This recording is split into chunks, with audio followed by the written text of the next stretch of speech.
I'm going to go ahead and assume you had watched our previous video that talked about the health problems with sedentary lifestyle and desk jobs, how it increases your chance for cardiovascular disease and messes with your posture, really makes it bad, which puts pressure on the nerves, which causes all kinds of other disorders, like whenever you jumble up all your digestive organs from that bad posture and how it causes all kinds of digestive issues. So we're going to go into this video, and this video's focus is going to be on how to counteract the effects of long-term sitting, which is anything over 4 hours a day.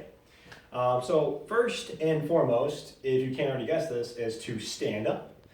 Standing up not only burns 30% more calories than sitting down does, but it also allows for the body to circulate better. Your circulation improves, which means more oxygen from the red blood cells going to your organs, your muscles, and your brain, which also prevents the brain fog that we typically get around 3 or 4 o'clock in the afternoon.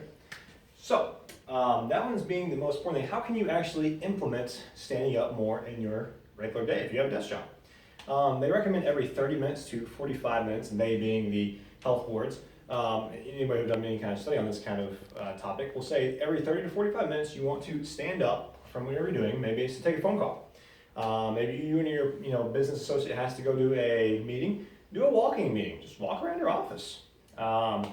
If you have a lunch and you're close to a mall or maybe the Walmart, which is close to us over here, we can get up, go after we eat our lunch, go there and just do a few laps around Walmart. It doesn't have to be like, I'm not over there sprinting, but just, get up and move more. This will reverse a lot of the health detriment that you see from long-term sitting. Even when you're home at the couch and you watch a TV show, if there's a commercial, try and get up. I know it's probably after a long day, but you will see a great improvement in your overall health. Moving on to the side of posture, this is more of my spectrum of things. As a chiropractor, I look at posture because that is a great way for me to see what areas are going to be seeing some problems. And I'm going to give you a few exercises that you can do at your desk if you're having these kinds of issues. Whenever we look at a spine here, and this is a model of a human spine here, we see that we have 3 nice curves. We have the cervical curve, this nice C-shaped lordotic curve.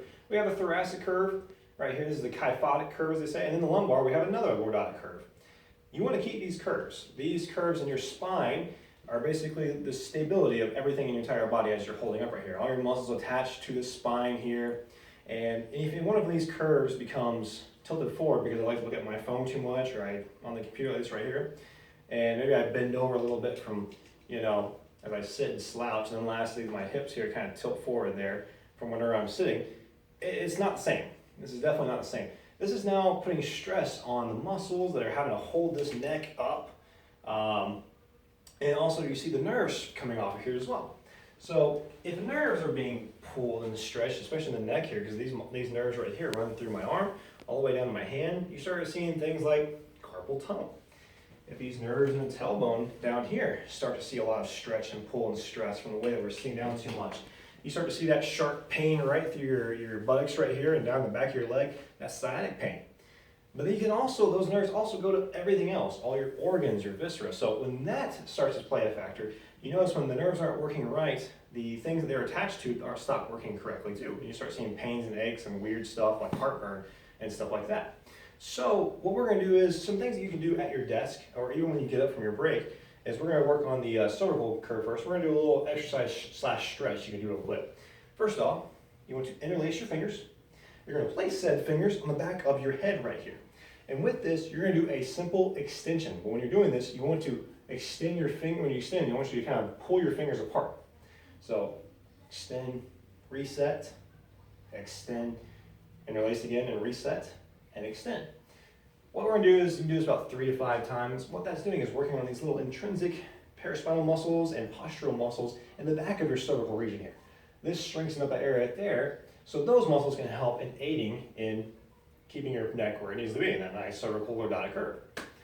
Next, what we're going to do is another common area that gets really, really loose from the way we sit. Our rhomboids and our trapezoids back here get kind of loose from when we're typing over here. So we want to actually strengthen those up because if they don't, our pectoral muscles tend to get overly tight and they roll us forward. We get that rolled forward shoulder posture right here. You don't want that. You don't want that at all. It's not super attractive, and also it can be, one of those big factors you see in carpal tunnel issues, as well as a few other pains and aches you just don't want to get. So we're gonna go ahead and take our arms, put them at a nice 90-degree right here, angles, and you wanna squeeze those shoulder blades together as best as you can. You wanna get in there and really get those shoulder blades touching. This is gonna pump blood to those muscles, gets rid of the knots you see in there, and also it helps pull back, those shoulders back where they need to be. Having a really good, stable, good posture. You can do that about 20 to 30 times, 2 or 3 times a day. And just like with the cervical one here, 2 or 3 times a day right there. Seeing that right there are just 2 little things you can do to one, it kind of wakes you up, especially if you have one of those where you're just getting tired. So you can do the exercise for that. But 2, you can do these as you take your 30 or 40 minute, every time you've been sitting for too long for that 30 or 40 minutes, get up, start doing the stretches. They'll wake you up, they'll make you feel more productive in the day, but they'll also help your posture out, especially in that neck right here. Whenever we see posture problems though, exercise and stretches are great and they can help a lot, but unless you're doing these things religiously or relentlessly, sometimes it doesn't actually fix the entire problem. So that's where I come in as a chiropractor. We do postural analysis, we check and we see to make sure that things are moving properly, making sure that they aren't going to be stuck there, in which case we do adjustments to put them back in the line where they need to be. So if that is something you're interested in, please call us and schedule a day. And we would like to help you reach your best health goals for this new year.